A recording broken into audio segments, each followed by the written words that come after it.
Значи сега ще ви разкажа Днес е петък, 13 реално каква февруари. е цялата работа с около видеята, 6:30 сутринта.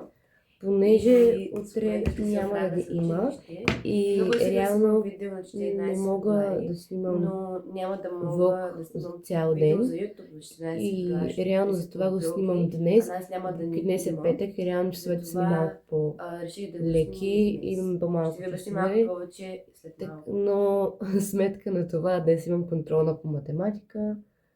Дано я направя, с нощи учих за нея, така че да се надяваме, че всичко ще е наред.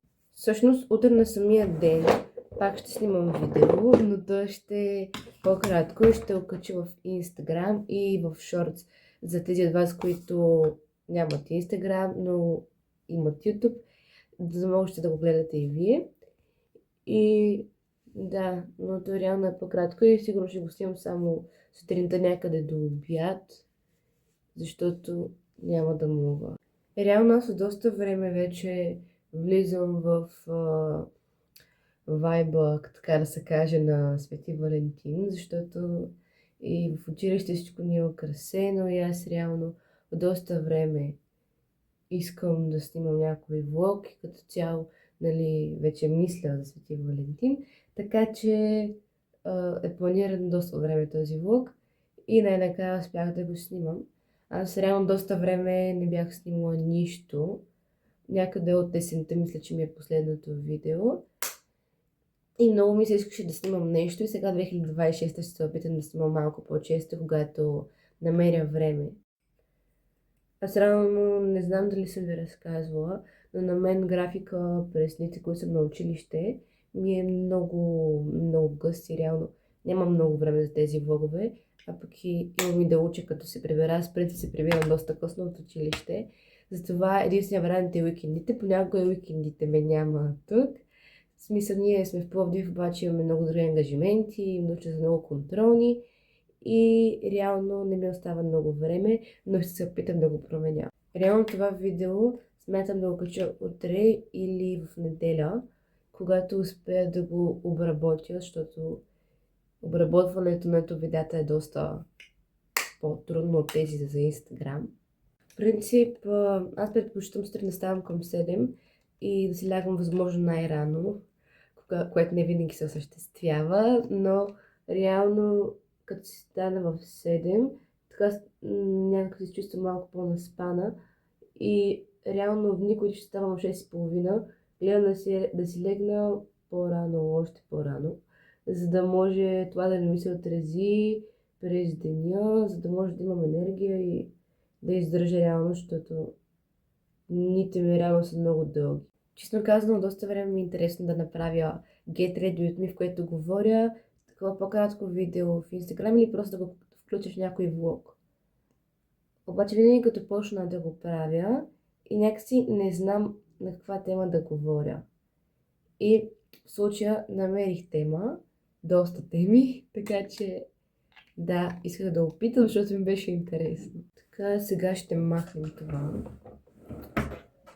Значи, по принцип, доста често аз обичам да си сменям бижутата, обеците, защото аз много обичам бижута.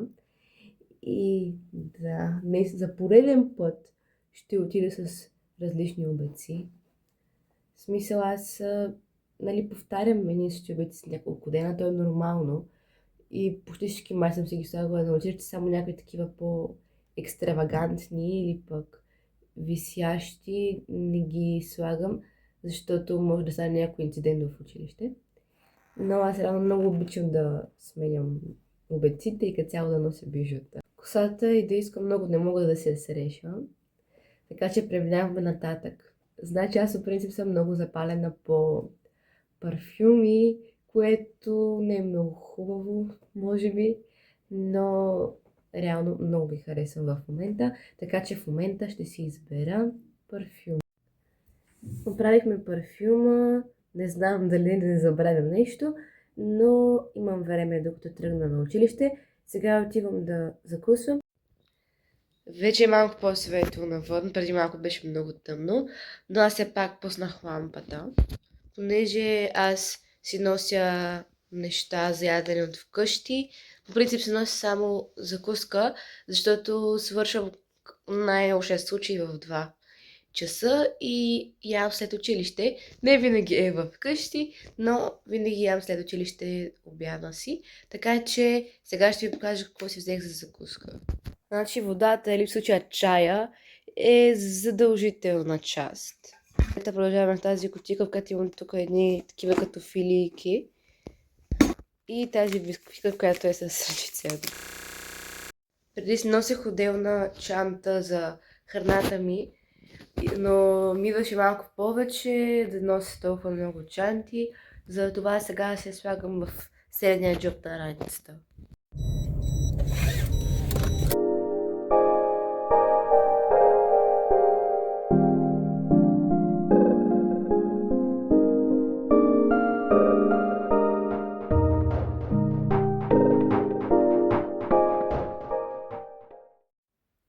Здравейте отново! Пребрах се преди известно време и тук ще обядвах. Сега следва следобеда и по принцип чудех какво да правя. Може би ще отцветявам една като мандала, защото започнах една такава картинка да отцветявам, но не я довърших, така че сега ще я довърша. И всъщност аз съм показвала как отцветявам от тази като книга, защото е като книжка с мандали. И да, не знам дали сте виждали, в Instagram видео съм показвала, не съм сигурна дали съм ги качвала в шортс, но съм показвала. Ако не сте ги виждали, след малко ще ги видите.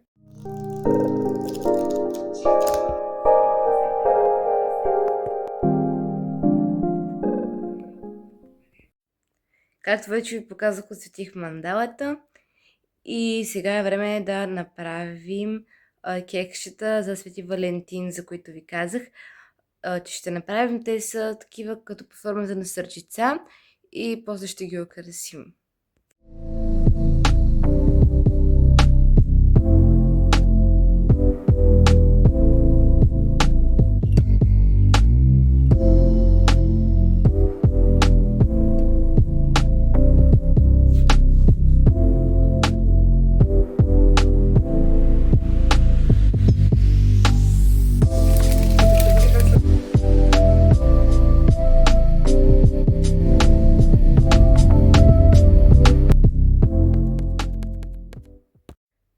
Хора, това са кексчетата. Това са само 3 от кексчетата. Реално, както ви показах в предишните кадри, имаме още около това някъде с тези кексчета. И честно казвам, докато ги правихме, аз доста се забавлявах, защото ги правихме заедно с мама. И сега ще ги пробвам. Ще махна това отдолу, за да остане само кексчето. Дано не хвъркне. Добре. Ето това едното кексче. Хора, на мен лично много ми харесват. Реално те са като браунита, но ги направихме с кексчета, просто защото да са сърчица, за да може да е тематично. Значи реално паралелно, докато снимах това видео, снимах и видео за Instagram, т.е. Reels, който ще обработя сигурно по-късно тази вечер или докато пътуваме за урок ми по пиано, нещо такова, може би, не знам. И ще го кача до вечера, евентуално, ако всичко е наред, така по този начин ще може да го гледате и ще сложа бомбоните клечки за зъби. Така, нали, то по този начин не може да бъде изядено, така че преди това трябва да махнем бомбоните от клечките и да издем бомбоните и после кексчето.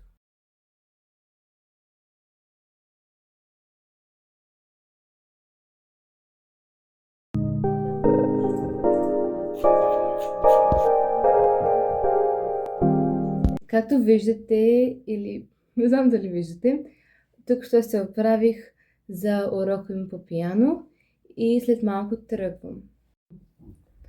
Значи в моето семейство, в принцип, не празнувам по някакъв, кой знае какъв начин Свети Валентин. Тоест, това не е кой знае колко голям, пак.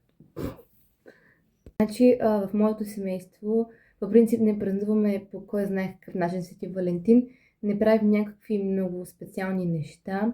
Просто аз съм човек, който много обича тематичните облекла и влогове и като цяло, нали, се пренася в различни там настроения, според някой празник или ден и така нататък. Просто, нали, това ми харесва, иначе, нали, моето семейство не е, нали, някакъв огромен фен на този празник и не правим нещо, кой знае колко специално. Значи аз, благодарение на съучениците ми днес, разбрах, че е петък 13, защото някакси, нали, от много време мисля как, нали, 13 февруари се пада в петък и в събота е Свети Валентин, а не в петък. Обаче, нали, не ми хрумвало, че е петък 13 и когато разбрах, малко така се стреснах, но да се надяваме, че всичко ще е наред до края на деня, че нищо лошо няма да се случи и всичко ще е наред.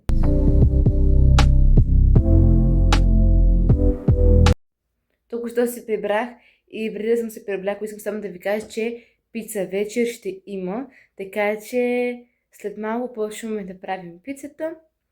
И да, ще ви покажа реално следващите кадри, какво правя през вечерта. Реално аз основно ще си почивам и ще правя някакви по-спокойни занимания. Не успях да снимам нищо, просто си почивах вечерта, вечеряхме, после гледахме филм и след това се изкъпах, оправих си лицето и всякакви такива, нали, неща. И да, сега ще си лягам, защото 11 часа минава, като трябва да ставам към 7 и нещо. Благодаря, че гледахте това видео. Ако ви е харесало, можете да го харесате и да се абонирате за още такива видеа. И до следващия път!